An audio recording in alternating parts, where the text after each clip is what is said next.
पड़ोसी मुल्क पाकिस्तान अक्सर ऐसे कदम उठाता है जो भारत के लिए परेशानी खड़ी कर देता है। अब एक बार फिर पाकिस्तान ने भारत की मुश्किलें बढ़ा दी है, जिससे मोदी सरकार की विदेश नीति पर ही सवाल खड़े हो गए हैं। तो कैसे पाकिस्तान के आगे फेल साबित हो रही है भारत की विदेश नीति, देखिए रिपोर्ट। भारत की विदेश नीति इन दिनों सवालों के घेरे में है।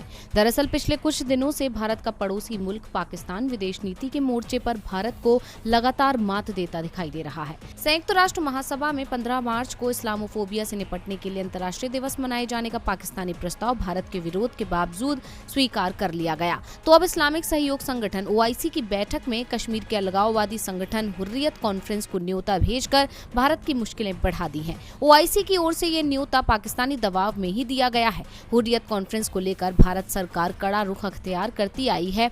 अक्सर इस संगठन के नेताओं पर कार्रवाई की जाती है। सरकार की ओर से कहा जाता है कि हुर्रियत जम्मू कश्मीर में शांति नहीं चाहता। इस संगठन के पीछे पड़ोसी मुल्क का हाथ है। वहीं मोदी सरकार के तल्ख तेवर के बीच इस्लामिक सहयोग संगठन ने हुर्रियत कॉन्फ्रेंस के चेयरमैन को अगले हफ्ते 22 से 23 मार्च को इस्लामाबाद में होने वाली अपने विदेश मंत्रियों की बैठक के लिए आमंत्रित कर दिया गया है। इसके बाद विपक्ष मोदी सरकार पर सवाल खड़े कर रहा है, क्योंकि मोदी सरकार दावा करती रही है कि OIC के सदस्य देशों के साथ उसके अच्छे संबंध हैं। लेकिन पाकिस्तान की रणनीति के चलते मोदी सरकार की विदेश नीति पूरी तरह से फेल होती दिख रही है। हुर्रियत का न्योता दिए जाने के फैसले की आलोचना करते हुए भारतीय विदेश मंत्रालय के प्रवक्ता अरिंदम बागची ने कहा कि हमने बार बार OIC से निवेदन किया है कि वो अपने मंच का इस्तेमाल भारत के आंतरिक मामले में हस्तक्षेप करने के लिए निहित स्वार्थी तत्वों को देने से बचें।